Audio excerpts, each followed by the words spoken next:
Arestado ang dalawang lalaki matapos ang isinagawang random checkpoint operation ng mga otoridad sa Phil-Am Road, Barangay Fatima, General Santos City, gabi ng Hunyo 4 taong kasalukuyan.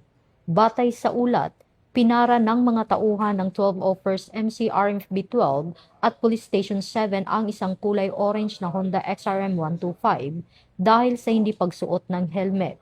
Gayunman, sa halip na huminto, pinaharurot ng driver ang motorsiklo dahilan upang magsagawa ng hot pursuit operation na nauwi sa pagkakaaresto ng mga sospek. Kinilala ang mga naaresto na sina alias John at Chris, kapwa residente ng General Santos City. Sa isinagawang inspeksyon, nakumpiska mula sa kanilang pag-iingat ang isang caliber 38 revolver na may 8 bala, mga paraphernalia at isang sachet ng hinihinalang shabu na tinatayang may timbang na 0.1 grams at halagang aabot sa 680 pesos.